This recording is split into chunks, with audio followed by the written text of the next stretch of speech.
Когда у собаки Роберта Беллы обнаружили неизлечимый рак, он начал подолгу гулять с ней, чтобы она могла наслаждаться жизнью до самого последнего вздоха. Однажды, когда солнечная погода быстро сменилась, мужчина решил сделать селфи.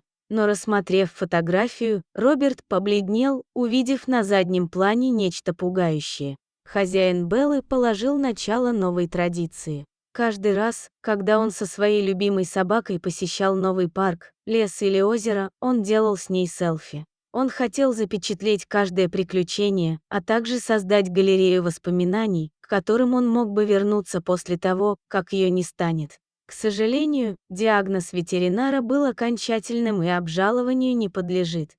Рак распространился за пределы ее ноги, и ампутация конечности вместе с опухолью дала бы Белли возможность прожить еще несколько месяцев. Роберт был потрясен этой новостью, но решил максимально использовать оставшееся у них время. И вот они прогуливались по лесу, чтобы его лучшая подруга могла прожить свои последние месяцы наилучшим образом. Роберт опустился на колени, позвал Беллу и быстро сделал снимок.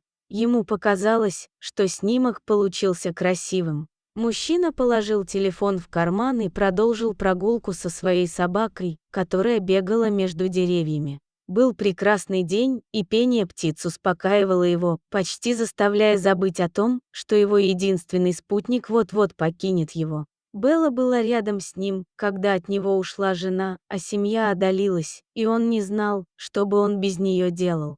Чтобы отогнать печаль, которая начала его одолевать, Роберт снова достал телефон и проверил фотографию. Белла всегда выглядела забавно на снимках, вызывая у него улыбку, но на этот раз то, что он увидел, не принесло облегчения. Мужчина побледнел, когда взглянул на изображение, почувствовав, как по спине пробежал холод.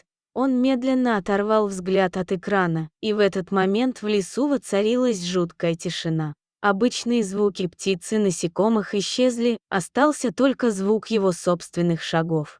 Эта неожиданная тишина заставила Роберта занервничать еще больше, и он начал озираться по сторонам в поисках признаков опасности. Может ли таинственное существо на фотографии быть реальным, или это только плоть его воображений? Внезапно Белла залаяла на ближайший куст, и потому, как она подняла хвост, Роберт понял, что она почувствовала угрозу. Его сердце бешено заколотилось, когда он попытался вспомнить, были ли какие-нибудь истории об опасности в этом регионе. В этой части леса было тихое место, и Роберт знал, что семьи часто ездят туда на пикники. Дикие животные обычно избегали этого места, поэтому он попытался успокоиться, глубоко дыша и решив, что не позволит страху завладеть его разумом.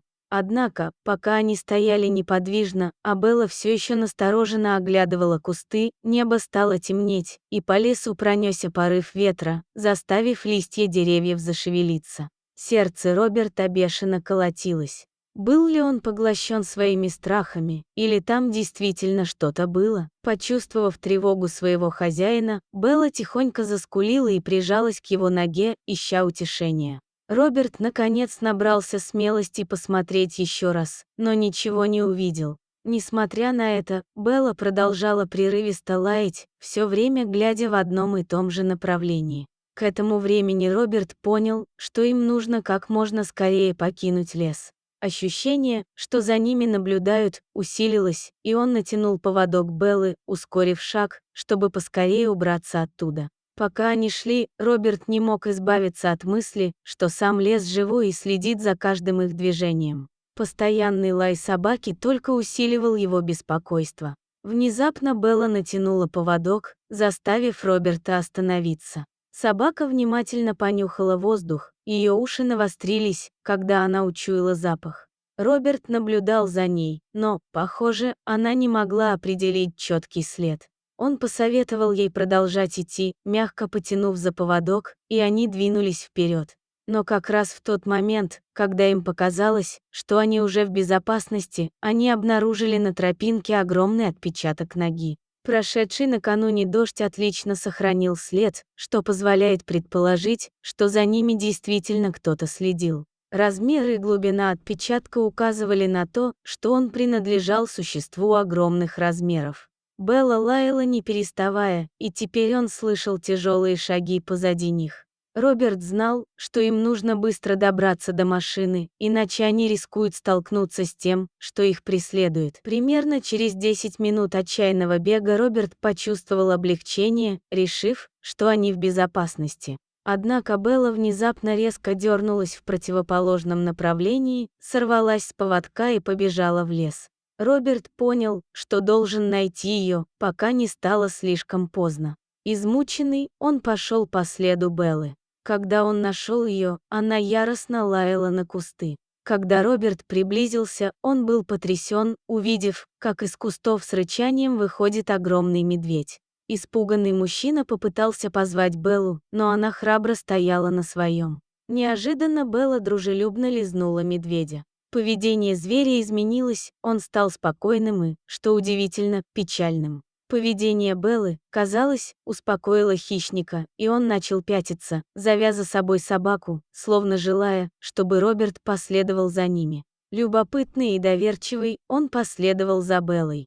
Они подошли к заброшенной хижине. Казалось, медведю было знакомо это место, и он направился ко входу. Внутри Роберт увидел большую дыру в полу, а когда посмотрел вниз, то обнаружил 3 медвежат, попавших в ловушку и плачущих. Поняв, что медведица ищет помощи, Роберт быстро позвонил в службу спасения и нашел лестницу, чтобы спуститься вниз и спасти медвежат. Роберт спустился, ласково разговаривая с медвежатами, которые, казалось, понимали, что он здесь для того, чтобы помочь им. Одного за другим он отнес их матери, которая приняла их с облегчением. Вскоре после этого прибыла спасательная команда и позаботилась о здоровье медвежат, в то время как медведица, заботливая, но спокойная, присматривала за ними. Семью отвезли в заповедник дикой природы, чтобы они восстановились перед возвращением в естественную среду обитания. Роберт и Белла наблюдали, как медведи покидали лес.